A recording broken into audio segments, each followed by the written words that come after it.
Bom, mas vamos ver. Então as pessoas diziam assim, então como é que se explica isso da espiritualidade nas empresas? Há duas histórias que parecem que são importantes de contar.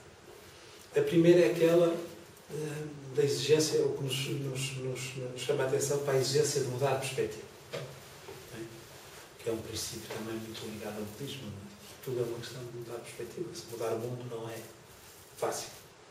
Mas mudar a forma como vemos é mais fácil. Ou suportar a dor, não podemos eliminar a dor, mas a forma como a suportamos, como a enfrentamos, depende de nós.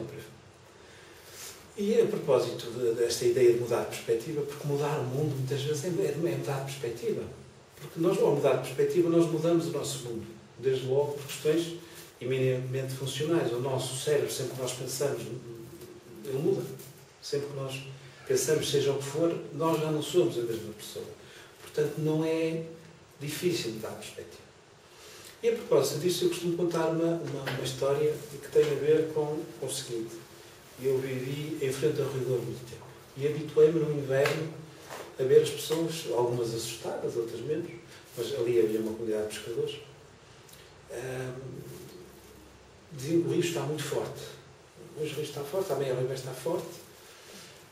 Havia em frente da minha casa havia aquele barco que atravessa a Flor do Gás, que atravessa o rio, portanto o nosso cacilheiro, a maior parte das pessoas não conhece, mas vale a pena conhecer, porque ele deve estar para afundar, e então o rio, quando nós dizemos choveu muito, abriram as comportas, não sei onde, está muito vento, nós vemos que o rio de facto leva tudo à frente.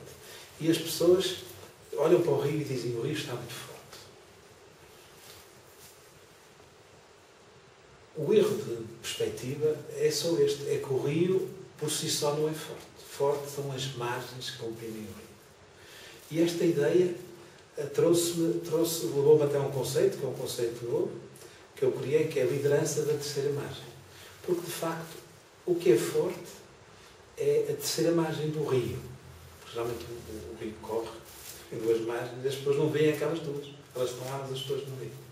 Então, há, do ponto de vista do que é o constrangimento, um constrangimento imperceptível, que, de facto, controla tudo quanto é movimento, tudo quanto é ação, tudo quanto é produção. A espiritualidade é produção, portanto, pode ser gerida. A espiritualidade é uma condição. Ela pode ser alterada, essa condição, e também podemos exercer, com base nessa produção, podemos exercer efeito sobre a condição dos outros. Okay? Portanto, não é o desenvolver a minha espiritualidade, evoluir espiritualmente, não é qualquer coisa que me compromete só a mim, não é qualquer coisa que diz respeito só à minha própria condição. Mas não.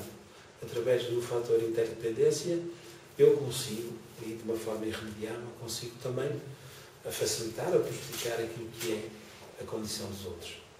Portanto, esta ideia de que há uma terceira margem quando olhamos para o rio, dá-nos o constrangimento imperceptível de que nós podemos partir quando queremos, de algum modo, significar o que é a espiritualidade nas empresas. Existe, de facto, um inconsciente organizacional. Existe o inconsciente das pessoas, mas existe também um inconsciente organizacional que é resultado do encontro de todas aquelas pessoas, todas aquelas energias. E, de facto, se nós conseguirmos acertar a vibração através de alguns mindsets, seja rezar, seja entoar um mantra, seja fazer meditação, seja praticar talk shows, seja praticar algo, seja o que for, seja dançar, tudo o que seja que nos permita, de algum modo, equilibrar a nossa vibração, ou a vibração do conjunto daquelas pessoas, pode ajudar, eu estou convencido que sim, pode ajudar em muito a produzir uma espiritualidade consistente e que, de algum modo, venha a facilitar e a beneficiar a todos.